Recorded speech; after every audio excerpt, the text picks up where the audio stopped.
ধর্ম, যে নিরামিষ খাক আমিষ খাক যা খাক, যদি তার মধ্যে মিথ্যাচারিতা, পরকে ঠকানোর বুদ্ধি এবং মানুষকে হিংসাবৃত্ত জীবন এই যদি থাকে, সে নিরামিষ ভোজী হোক, আকাশ দিয়ে উড়িয়ে গেলে, বায়ু ভরে উড়ে গেলেও আমি তাকে সাধু মানি না। ওটা শয়তান এবং ও তান্ত্রিক, কিন্তু সাধু নয়। কি রাগ করছেন নাকি? মায়েরা কি কষ্ট হচ্ছে নাকি?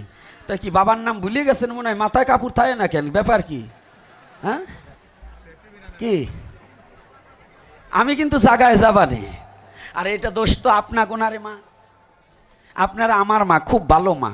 দোষ হইলে আপনাকে গুড়ায়, অর্থাৎ আপনাকে যেটা জন্মাইছে ওই জায়গায়।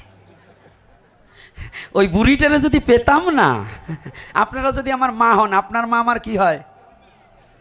হ্যাঁ, তো ওই বুড়িটারে পেলে পেটটা ফেরে একটু লবণ দিয়ে কসলাই ধুয়ে দিতাম, যাতে বিজল কাটতো যে এই ছেলে মেয়েগুলো জন্মাইছিস বুড়ি, শিখাস নাই কেন? যে পর পুরুষ দেখলে মাথায় কাপড় দিতে হয়, তাহলে এটা বুড়ির দোষ না? এরা কথা বলে না, কয় আমাকে শাশুড়ির গাড়াই তো পরে। যাক, রাধে রাধে, একটু আনন্দও দিতে হয়, আবার হরি কথাও বলতে হবে। কারণ আনন্দম গোবিন্দম, যেখানে আনন্দ নাই সেখানে গোবিন্দ নাই। এ বাবা রক দি, আমি তো হাড়ের রুগী, পরি জবানে। তো এইবার দেখুন যে কথাটা বলছি, একটু ভালো করে আস্বাদন করুন। কোথায় ছিলাম কথা? হ্যাঁ, পিছনে মনে আছে, সামনে মনে নাই।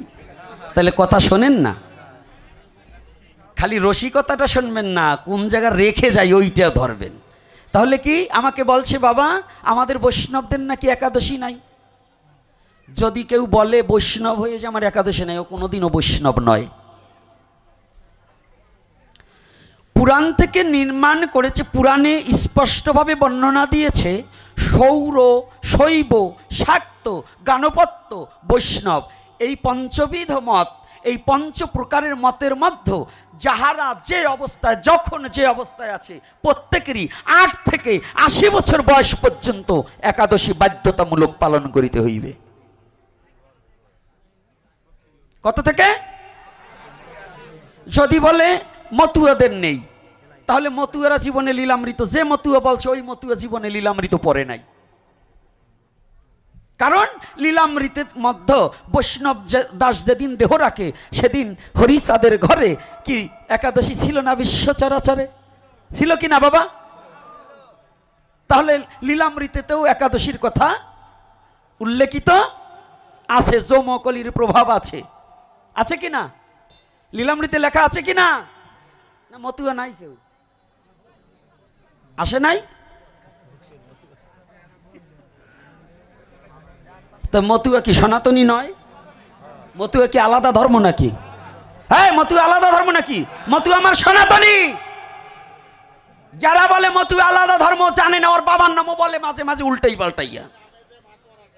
হ্যাঁ, নামে প্রেমে যিনি মাতোয়ারা তিনি মতুয়া। বাবা, সে কৃষ্ণ নাম হোক, হরি নাম হোক, গৌর নাম হোক, নিতাই নাম হোক, যে নামই করুক, তারা ভক্ত। বিভক্ত হওয়ার চেষ্টা আমরা যেন না করি, আমরা সবাই ভক্ত। তাহলে একাদশী সনাতন ধর্মে জন্মগ্রহণ করলে, পুরাণ তো শুধু বাঙালির জন্য না নাকি? পুরাণ কি সনাতনে যারা জন্মগ্রহণ করছে সবার জন্য। তাহলে 8 থেকে 80 বছর বয়স পর্যন্ত স্পষ্টভাবে বর্ণনা করলেন স্কন্দ পুরাণে যে, এবং পদ্ম পুরাণের উত্তরখণ্ডে, যদি কোনো বৈষ্ণব ভ্রমবশত একটা একাদশী পরিত্যাগ করে, তাহলে তার বিষ্ণু পূজা নষ্ট হইয়া যাইবে। যদি কোনো ব্যক্তি দেখতে চান, আমার সাথে যোগাযোগ করবেন, আমি কিন্তু দলিল নিয়েই আসছি।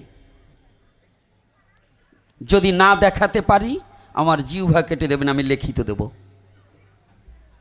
আর যদি আমি গ্রন্থে দেখাতে পারি, যদি কোনো বৈষ্ণব সমাজে এগুলো ছড়িয়ে দিয়ে যে বৈষ্ণবের একাদশী নেই, এগুলো যারা ছড়াচ্ছে, ওরা একমাত্র কলির চেলা, ওরা কোনো বৈষ্ণব নয়, কোনো সাধু নয়, কোনো ধর্মযাজক হতে পারে না। রাগ করছেন নাকি? মুখটা একটু শুকনো হয়ে গেল কেন? কি একাদশীর দিন এতগুলো মারা হয় নাকি? হ্যাঁ, হ্যাঁ, সনাতনী জাতি।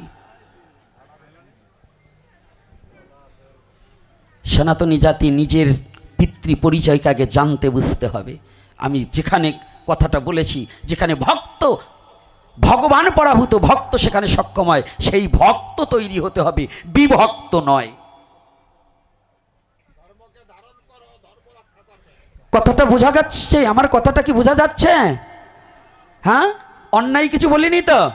না অন্যায় বলছি? তাহলে আমাদের কি আজকে আমরা এই যে যারা নিরামিষ খেলে অহংকারকে দূরীভূত করতে হবে। আগে কি দূরীভূত করতে হবে? আজকে এই বাড়িটা কি এই যে কাশীনাথ বিশ্বাসের বাড়ি? হ্যাঁ না, এই 7 দিনের জন্য কাশীনাথ বিশ্বাসের বাড়ি উইল হয়ে গেছে আমার রাধারানীর নামে। রাধে রাধে। এই 7 দিবসের জন্য এটা নব নিত্য মধুর বৃন্দাবন। এই কার্তিক বাবা যদি মনে করে আমার বাড়ি, তাহলে ওনার নাম দেওয়া লাগবে না। আর যদি মনে করে যে না এই বাড়ি নয়, শুধু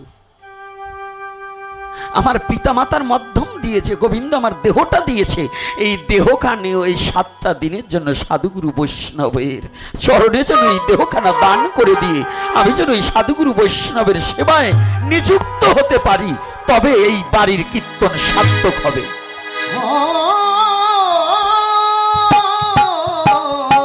তবে এই বাড়ির কীর্তন সার্থক।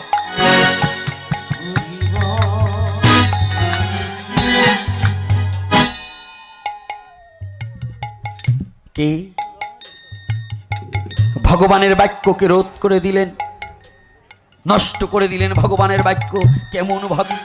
ওখানে যাওয়ার আগে যে কথাটা আবারও ইঙ্গিত দিচ্ছি, আপনারা সকলে একটু ধৈর্য সহকারে শুনুন। তবে কি মাছ খাওয়ার দলে আমি, মাংস খাওয়ার দলে আমি না। সনাতনী শ্রীমদ্ ভগবদ গীতা দেখবেন, সাত্ত্বিক রাজসিক তামসিক 3 প্রকারের খাদ্যের বর্ণনা করা আছে। আছে কিনা? সনাতনী জাতি আছে কিনা?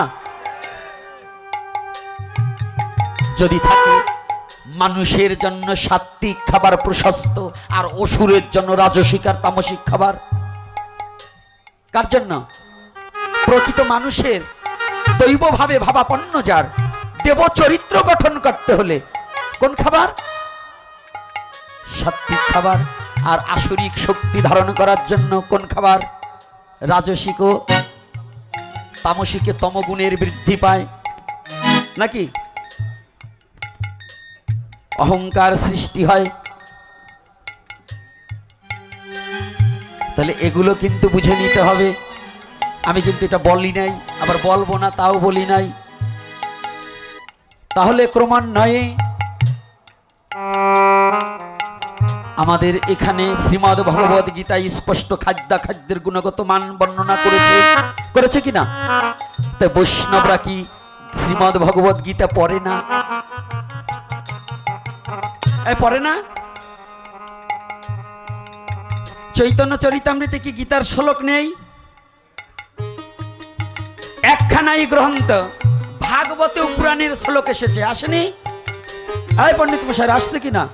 কিন্তু একখানাই গ্রন্থ যে স্বমহিমায় দাঁড়িয়েছে, যে কোনো কারো কাছ থেকে ধার আনেনি, সেই গ্রন্থখানেই হচ্ছে শ্রীমদ্ ভগবদ গীতা।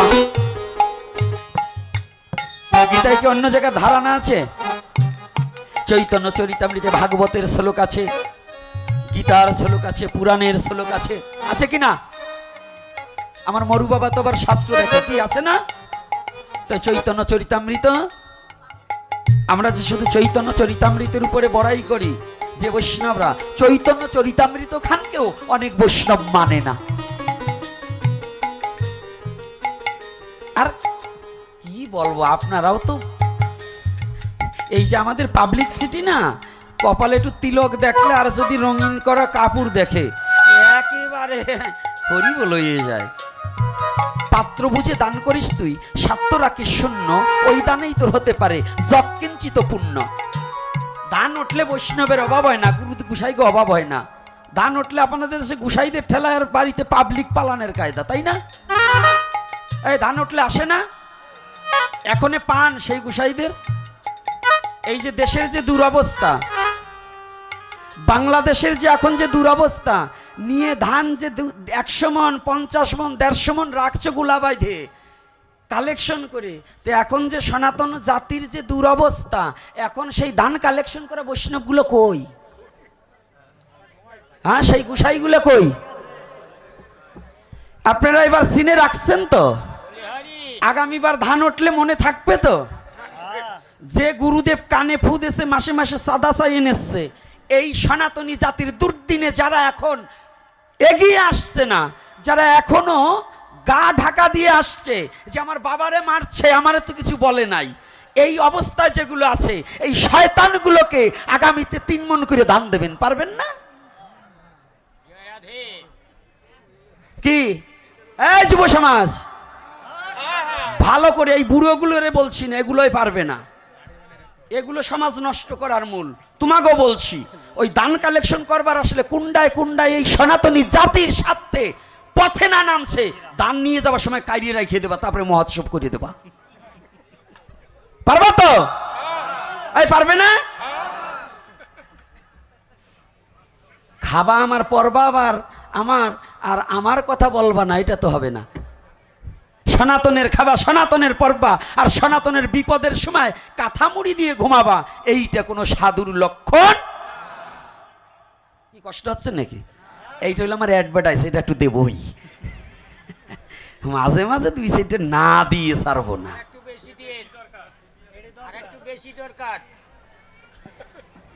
সনাতনী স্বার্থে সাধু নয়, আজ আমাদের প্রতিটা লোক এগিয়ে আসতে হবে। কি স্বার্থে? কি আমরা অন্যায়ভাবে না, শুধু আমরা সুন্দরভাবে বেঁচে থাকার লড়াই। আমরা কোনো অন্যায় করিনি, আমরা বাংলার মাটিতে কোনো অন্যায় করিনি। এই অন্যায়কারীদের বিচার মহাপ্রভু করবেই করবে। করবে কি না? বিশ্বাস আছে তো? তাই সাবধান। যাক, আজকে যে কথাটা না বলে পারছি না, আমার এখন হরি কথা আসে না, জানেন? 2092 থেকে যদি হিসাব করি, আপনারা তো হরিকথা শ্রবণ করবার আসছেন, অনেক বৈষ্ণবদের দেখছি, কিন্তু জানেন আমি এখন হরি কথাটাকে মনে মনে হরি নাম জপ করি, কিন্তু মুখে হরি কথাটা হারিয়ে যাচ্ছে। কেন জানেন? এই 1992 সালে ভোলা ডিস্ট্রিক্টে যখন একটা 8 বছরের মেয়েকে জনিদার কেটে ধর্ষণ করেছিল, এটা যারা অবগত আছেন তারা জানবেন। 8 বছরের মেয়ে শেফালিকে, জানেন 2001 সালেও তদ্রূপই ভোলাতে একই ঘটনা। এমনি করে ভোলাতে বহুবার হয়েছে, শুধু ভোলা নয়, রংপুরে পীরগঞ্জে যেভাবে অগ্নিসংযোগ হলো 2021 সালে,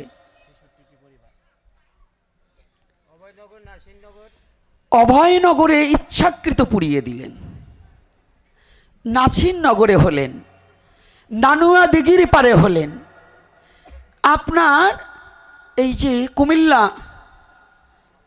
ওইটা জায়গার নাম কি যেন আমি ভুলে গেলাম জায়গাটা, ওই যেখানে রাধা গোবিন্দনাথের জন্মস্থান তার পাশেই, ওখানেও হলেন। এতগুলো জায়গায় এত অত্যাচার হলেন, বাংলাদেশের কোনো সরকার আমাদের কোনো একটা বিচার করেনি, কোনো বিচার করেনি। এই বিচার না করায় এই সন্ত্রাসী গ্রুপটা বেড়ে গিয়েছে। আজকে যদি কোনো সরকার আমাদের পক্ষে থাকতো, তাহলে আজকে অন্তর্বর্তী সরকার থাকাকালীনও যেখানে ভেবেছিলাম আশার আলো দেখেছিলাম, সেই অন্তর্বর্তী সরকার সেও আমাদের সাথে গাদ্দারি করছে। আমাদের আজ পর্যন্ত এত সংগ্রাম, এত সমাবেশ করলাম, দুটো সমাবেশ হলো, আমাদের ডেকে জিজ্ঞাসা করতে পারলেন না আপনারা কেন এত চিৎকার করছেন, আমরা আপনাদের পাশে আছি, এ কথা বলেনি, এ কথা বলেনি। এতগুলো অত্যাচার হচ্ছে সনাতনীর প্রতি, কোনো সমন্বয়ক আমাদেরকে ডেকে বলেনি, জিজ্ঞাসা করেনি। এরা আরো বরঞ্চ কোন বড় রাজনৈতিক দলভুক্ত ব্যক্তিগুলো আরো সনাতনীদের উপর দোষ চাপিয়ে দেওয়া হচ্ছে। সনাতনীদের বিভক্ত করার জন্য ইসকন আলাদা করছে, গৌরী মঠ আলাদা করছে, সাধারণদের আলাদা করছে, পাবলিসিটি আলাদা করছে। কিন্তু আমরা তা নই। ইসকন আমাদের ছাড়া নয়। আমি যদিও ইসকনের দীক্ষিত না হই, ইসকন আমার সনাতনী। শুধু সনাতনী নয়, ইসকনের মতপথ আমার বাঙালির মতপথ। কারণ বাঙালির ঘরে জন্ম আমার শ্রীকৃষ্ণ চৈতন্য মহাপ্রভু। সেটা বাংলার সিলেটে জন্ম, বাংলার সিলেটে জন্ম। আর সেই সিলেটের মহাপ্রভুর আদর্শটাই পালন করছে কারা? ইসকন। তাহলে ইসকন বাইরের কোনো ধর্ম নয়, সেটা কি? সনাতনী। যে প্রকাশ্যে দিবালোকে যারা বলছে একটা একটা ইসকন ধরে ধরে জবাই কর, তার সেনাবাহিনী সেনাপ্রধান এর একটা ব্যক্তিকে কেন গ্রেপ্তার করা হলো না? এই জঙ্গিদের কেন গ্রেপ্তার করা হলো না? এরা নিশ্চয়ই জঙ্গি। জঙ্গি না হলে পরে এরা কখনোই প্রকাশ্যে দিবালোকে বলতে পারে না। তাহলে কি সেনাবাহিনী জঙ্গিদের কাছে জিম্বি হয়ে গেছে? সেনাবাহিনী কি, সেনাপ্রধান কি জঙ্গির কাছে জিম্বি হয়ে গেছে? যদি জিম্বি না হয়ে থাকে তাহলে কেন হেফাজতের নামে তারা, আমি মনে করি হেফাজতের কোনো মুসলমান এহেন কাজ করতে পারে না। কারণ তারা কোরআন পড়ে, তারা হাদিস পড়ে। কোনো কোরআন হাদিসে এরকম লেখা থাকতে পারে না একটা জাতির প্রতি এইভাবে নির্যাতন শুরু করো। সেটা একটা ধর্মগ্রন্থ। নিশ্চয়ই প্রত্যেকটা ধর্মের ধর্মগ্রন্থ পবিত্র, এবং পবিত্র ধর্মগ্রন্থে সব লেখা থাকতে পারে না। আমার এটা বিশ্বাস। কোনো ধর্মপ্রাণ মুসলমান কখনোই এহেন কাজ করতে পারে না। আর যারা এটা বলছে ওরা কোনো মুসলমান না, ওরা জঙ্গি। জঙ্গির কোনো হিন্দু থাকে না, মুসলমান থাকে না, বৌদ্ধ থাকে না, খ্রিস্টান থাকে না, কোনো মুসলমান। আমরা পরস্পরে হিন্দু মুসলমান বসবাস করছি। যারা আমাদের দেশে বহিরাগমন মুসলমান সেজে এসে হিন্দু মুসলমানের মধ্যে দাঙ্গা বাঁধাতে চাচ্ছে, ওদেরকে কখনো ফিরে দিতে যাওয়াবে না। মনে থাকবে, আমাদের দেশীয় মুসলমান কোনো এই যে আমরা চলি ফিরি, আমাদের কোনো অত্যাচার করেনি। কি করছে? এরা বহিরাগমন, অর্থাৎ এরা এই বাংলাদেশের মুসলমান নাও হতে পারে। এদের চিহ্নিত, এরা জঙ্গি হিসেবে অন্য দেশের পাকিস্তানের গুলোও আসতে পারে। এজন্য এদেরকে যদি কোথাও কোনো এরকম দেখা হয় যে বহিরাগমন, তাহলে সাথে সাথে প্রশাসনকে খবর দেবে এবং দেখি প্রশাসন কি ব্যবস্থা নেয়। আর যদি না নেয় তাহলে এরপরে পদক্ষেপ আমরা আরো বেড়ে যেতে হবে। পারবে না? রাধে রাধে। কষ্ট হচ্ছে নাকি আমার কথাগুলো? হ্যাঁ, কষ্ট হচ্ছে মায়েরা? আর কষ্ট হলেও কিছু করবার নেই, তবু বলছি আর দীর্ঘায়ী করব না, কারণ অতি দীর্ঘায়ী করা যাবে না। তবে যেটুকু আমার বাকি আছে ওইখানে একটু যাই, কারণ আমার এই সংবাদগুলো আবার একটু জানা বোঝার প্রয়োজন আছে। তো আমি জাতির স্বার্থে, সমাজের স্বার্থে, ধর্মের স্বার্থে আমার এই কথাগুলো একটু জানা বোঝার প্রয়োজন আছে কি না বাবা? আর আপনারাও অ্যালার্ট থাকবেন, যার যা আছে। আর নামযজ্ঞ করবেন। অপরিচিত লোক গেটের সামনে দুজন থাকবে, যে যেভাবেই আসুক। এই অহিন্দুরা হিন্দু নারীদের মতো শাঁখা সিঁদুর পরে এসে ছিনতাই করা শুরু হয়ে গেছে। এটাও কিন্তু সাবধান রাখবে, যেন কারো স্বর্ণের তা নিয়ে আসবেন না।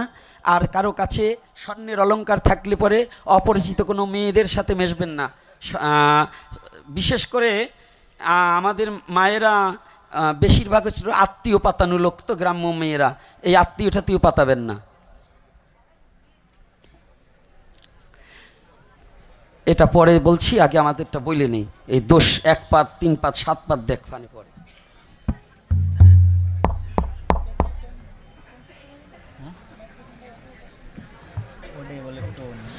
জয় শ্রী রাধে। ভালো করে জানবেন। জয় নিতাই। একটু ভালো করে শুনছি। এখানে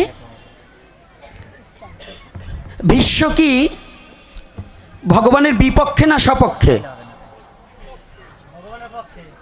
এই ভীষ্ম কোন পক্ষে? হ্যাঁ? আর ভগবান ছিল পাণ্ডবদের পক্ষে না কৌরবদের পক্ষে? পাণ্ডবের পক্ষে নয়? আচ্ছা, ভগবান কি করলেন? ভগবান যুদ্ধক্ষেত্রে যাওয়ার আগে তিনি কি নিরপেক্ষ না পক্ষ? কৃষ্ণ কি নিরপেক্ষ না পক্ষ? প্রতিজ্ঞাবদ্ধ হলেন সবাই জানতেন, সবচেয়ে আগে জানতেন শকুনি। কে জানতেন? শকুনি কৃষ্ণকে যতটা চেনে, আমার বোধ হয় অর্জুনও ততটা কৃষ্ণকে চিনতেন না। শকুনির ভক্তিটা যদি কৃষ্ণের চরণে প্রগাঢ়ভাবে থাকতো, তাহলে শকুনি হতেন এই কুরুক্ষেত্রের মাঠের মহানায়ক। ভগবানের পরের স্থানই কার?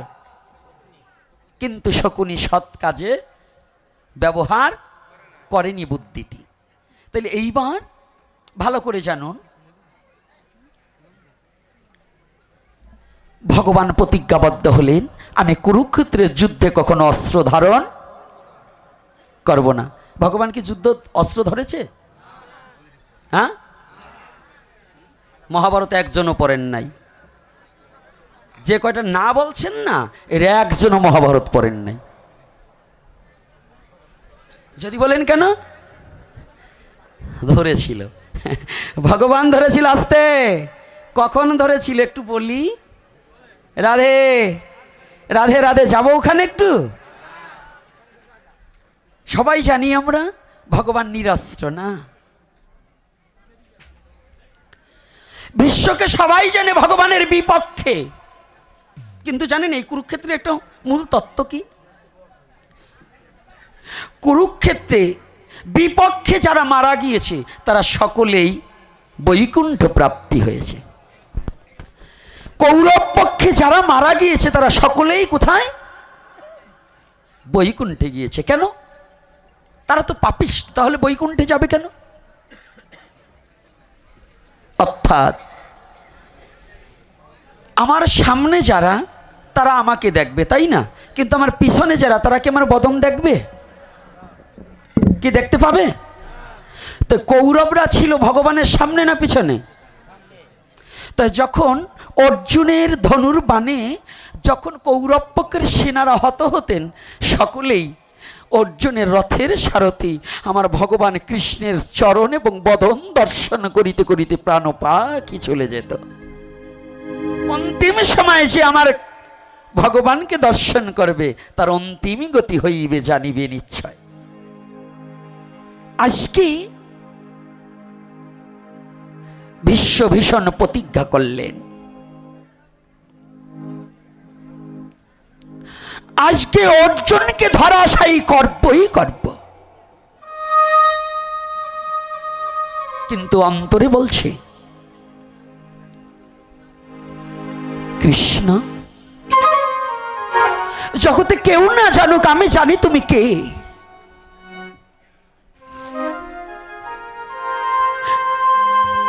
আমার কর্ণের কাছে তোমার অর্জুন কিছু ছিল না যদি তুমি রথের সারথি না হতে।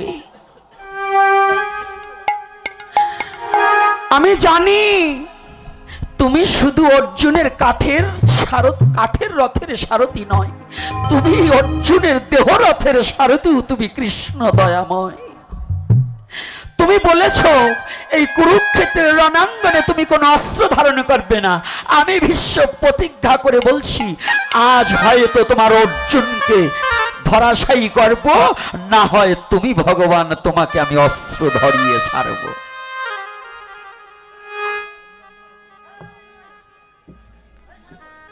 কুরুক্ষেত্রের যুদ্ধ শুরু হয়ে গেছে। অর্জুন মনে মনে চিন্তা করছে, আমি তো বড় যোদ্ধা, কিন্তু আজকে যুদ্ধ বেঁধে গেছে ভীষ্মর সাথে। ভীষ্ম তো মহাধনুর্ধর। ভীষ্ম দূর হতে বাণ দিয়ে আজকে যুদ্ধ শুরু হয়ে গেছে। চোখটা বন্ধ করে ভগবান কৃষ্ণকে একটু ধ্যান করছে। প্রভু, বৈরী ভাবে আমি বিশ্ব জীবনে কোনোদিন তোমার দুখানা চরণ সেবা করার মতো যোগ্যতা আমার হয়নি। আমি কৌরব পক্ষে সদা অন্যায়ের সাথে রয়েছি, কিন্তু তোমাকে চেনার মতো যোগ্যতা আমার কোনোদিন হয়নি।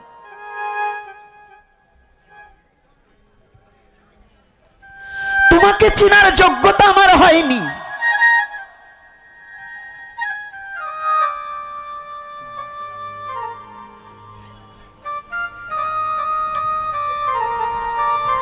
আমি তো জীবনে তোমার চরণে দুটো পুষ্পাঞ্জলি দিতে পারবো না। আজকে বানের দ্বারা তোমার চরণে একটি প্রণাম পুষ্পর্ঘ দান করে দেই। বিশ্ব প্রথম একখানা ধনুর্বাণ হাতে নিয়ে একখানা বান ছেড়ে দিয়ে বলছে, বান তুমি গিয়ে একটা পুষ্প হয়ে আমার প্রাণনাথ কৃষ্ণের চরণে গিয়ে পড়ে যাও। বানের দ্বারা পুষ্প রচনা করে ভগবান কৃষ্ণের চরণে অর্পণ করে দিলেন।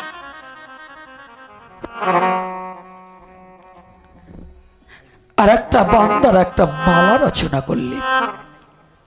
বললেন, হে বান তুমি মালা হয়ে গিয়ে আমার ভগবান কৃষ্ণের গলদেশে তুমি পড়ে যাও। সাজাচ্ছে ভগবানকে প্রেমের দ্বারা, ভক্তির দ্বারা। বিশ্ব বলছে, প্রভু আমি জানি আমার জীবনে আর কোনোদিন তোমার চরণ দর্শন হবে না। আমি বুঝতে পেরেছি আজকের দিনটাই আমার শেষ দিন। আর জীবনে আমার নয়নে তোমার চরণ দর্শন করতে পারবো না। আর কোনোদিন বদনে হা কৃষ্ণ বলে ডাকিতে পারিব না। আজকের দিনটাই আমার জীবনের শেষ দিন।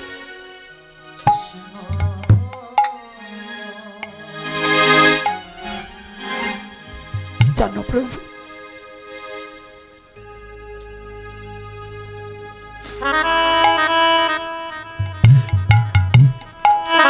আমি জীবনে তো তোমার চরণ আর দর্শন করতে পারবো না। শেষবারের মতো এই হতভাগা বিশ্বের প্রণামখানি তোমার চরণে রইল। তুমি কৃপা করে একটিবার তোমার এই বিশ্বের প্রণামখানি তোমার চরণে গ্রহণ করো। কৃষ্ণ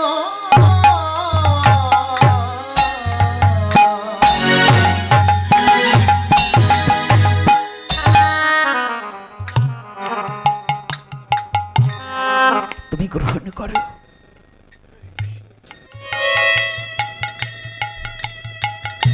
যখনই না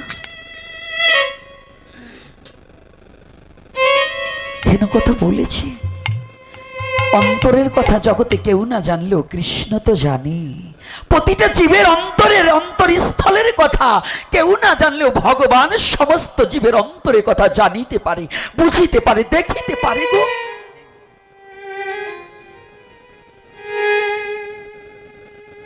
ওমা,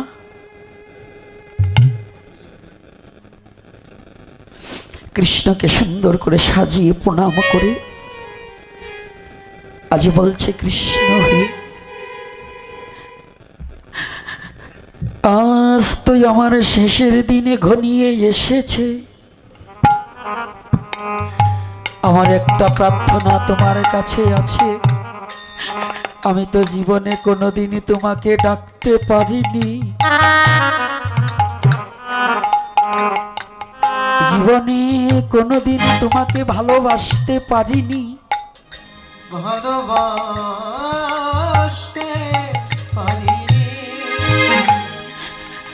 তুমি কে তোমাকে কোনোদিন আমি চিনতে পারিনি, চিনতে পারিনি। বিশ্ব করজোরে দাঁড়িয়ে আছে।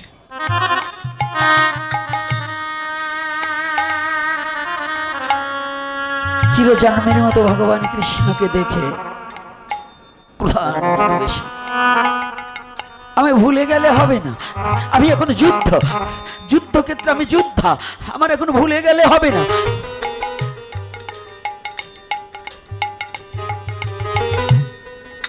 ধনুর্বাণ হাতে নিয়ে দাঁড়িয়ে গিয়েছে। আজকে দেখবো প্রভু, আজকে আমি দেখবো। তুমি না বলেছিলে এই কুরুক্ষেত্রের মাঠে তুমি অস্ত্র ধরবি না। তুমি কত বড় ভক্ত বৎসল ভগবান, তোমার ভক্তকে তুমি কেমন ভালোবাসো আজ আমি দেখবো। তোমার ভক্তের জন্য তুমি কি করতে পারো এই জিনিসটা আজ আমি একটু দেখবো।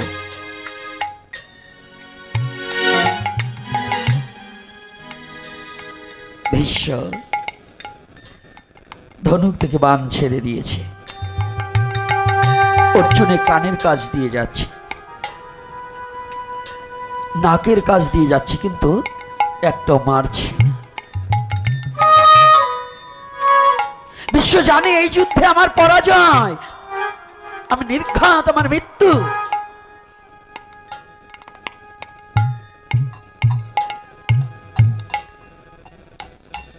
এদিকে তুমুল যুদ্ধ শুরু হয়ে গেল, বানে বানে কাটাকাটি হচ্ছে। এক সময় ভীষ্ম এমন বাণ নিক্ষেপ করেছে, কৃষ্ণ দেখতে পাচ্ছে অর্জুনকে আর কোনোভাবেই রক্ষা করা সম্ভব নয়। বিশ্বের বাণের হাত থেকে অর্জুনকে রক্ষা করা কোনোভাবেই সম্ভব নয়। ভগবান আমার দয়াময় ভক্তবৎসল ভগবান যখন দেখলেন তার প্রিয় পাত্র অর্জুনের সম্মুখে বিপদ, অর্জুনকে রক্ষা করবার নিমিত্তে ভগবান রথ হইতে নেমে উঠেই রথের চাকা নিয়ে ভীষ্মর সম্মুখে দাঁড়িয়ে গেলেন। ভগবান দাঁড়িয়ে গিয়েছে। যখনই রথের চাকা নিয়ে ভগবান দাঁড়িয়ে গিয়েছে না, দেখার সাথে সাথে ভীষ্ম ধনুর্গান্ডি পরিত্যাগ করে দিয়েছে। ধনুর্গান্ডি পরিত্যাগ করে দিয়ে দুটি করজোড়ে ভগবানের কাছে এসে দাঁড়িয়েছে একটু দূরে। দয়াময়, এতদিন আমি তোমাকে বিশ্বাস করিনি যে তুমি ভক্তবৎসল ভগবান। এতদিন আমি তোমাকে বিশ্বাস করিনি যে তুমি ভক্তবৎসল ভগবান। আজ আমার বিশ্বাস হয়েছে তুমি ভক্তবৎসল ভগবান।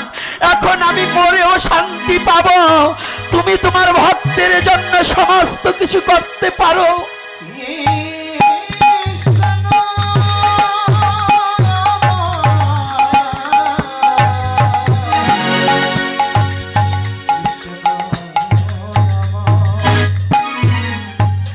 আমি এতদিন তোমাকে মেনে নিতে পারছিলাম না, আজ আমি দেখলাম দয়াময়,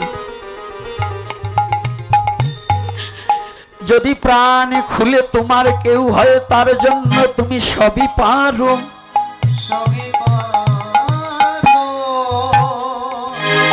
তোমার ভক্তের জন্য তোমার বাক্যকে নষ্ট করতে পারো।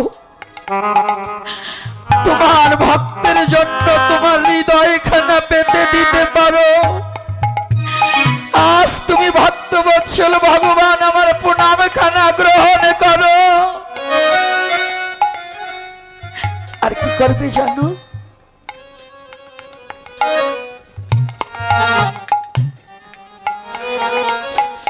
আর তো কোনদিন আমি তো তোমার চরণের আশা করতে পারি না। তুমি তোমার ভক্ত অর্জুনকে রক্ষা করবার জন্য তুমি যখন বলেছিলে আমি কুরুক্ষেত্রের রণাঙ্গনে কোনো অস্ত্র ধারণ করব না, আজ আমি আমার জীবন সার্থক যে আমি তোমাকে অস্ত্র ধরিয়েছি, তুমি যুদ্ধে নেমেছ।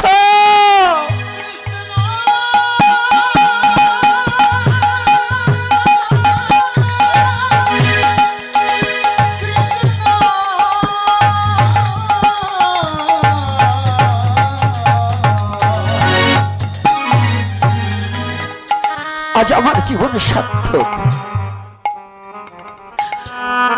অর্জুনের সম্মুখে আর এদিকে বিশ্বের সম্মুখে ভগবান মাঝখানে রথের চাকাটা দাঁড়িয়ে নিয়েও ভগবানের চোখের জল ছলছল করছে। বিশ্ব শুধু অর্জুনকে নয়, আজ তোমাকে কৃপা করবার নিমিত্তে, তোমার বাক্য রক্ষা করবার নিমিত্তে তুমি যে প্রতিজ্ঞাবদ্ধ করে এসেছিলে, আমি সেই প্রতিজ্ঞা রক্ষা করবার নিমিত্তে আমি অস্ত্র ধরেছি। আমি ভগবান হয়ে তোমাদের মতো ভক্তের কাছে পরাভূত হয়ে গিয়েও শান্তি পাই যদি শুদ্ধ ভক্ত হয়। আর এদিকে বিশ্ব বলছে, প্রভু হে, আজ আমি তোমার বীর রূপ দর্শন করে বড় শান্ত হয়েছি। তুমি যোদ্ধা হয়ে আমার সম্মুখে দাঁড়িয়েছো, কিন্তু জীবনে তোমাকে আমি কিছু দিতে পারিনি। আমার একটা অনুরোধ রাখো, কি করবে জানো? আমি তো তোমার চরণের আশা করতে পারি না, তবু একটা কাজ করো, তুমি আমার চরণ ছাড়ো করো না রে, তোমার চরণ ছাড়া আমায় করো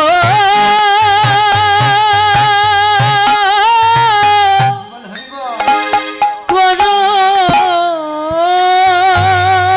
না হে কৃষ্ণ, তুমি আমার চরণ সারা ওরে করো না রে। ও গোবিন্দ তোমার চরণ ছাড়া আমায় করো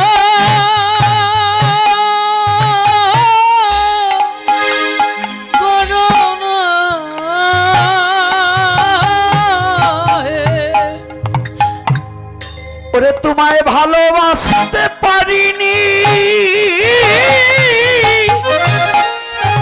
ওরে পারিনি বলে তুমি কোনোদিন আমার চরণ ছাড়ো ওরে করো না রে। আমি তোমায় ভালোবাসতে পারিনি বলে। বাসতে পারিনি পারিনি বলে তোমার চরণ ছাড়া আমায় করো না হে। বলো তোমার চরণ ছাড়াই আমার আর জগতে কি ভাই আছে? তোমার চরণ ছাড়া আর জগতে বলো বলো তোমার চরণ জয় নিতাই গৌর হরি বল। জগতে আমার কি ভয় আছে? ওরে তোমার চরণই আমার একমাত্র ভরসা, তোমার চরণ ছাড়াই আমার আর কি ভাই আছে? তোমার চরণ আমার একমাত্র ভরসা, একমাত্র ভরসা। ও গোবিন্দ তোমার চরণ ছাড়াই আমার বলো বলো কি ভয় আছে? বিশ্ব জগতে ভগবানের চরণ ভিন্ন, শুধু বিশ্ব নয়, আমাদের প্রতিটা জীবের কোনো জায়গা নেই। এই যে এখন সময়, এ সময় আমাদের হরিনাম ছাড়া আর কোনো গতি নেই।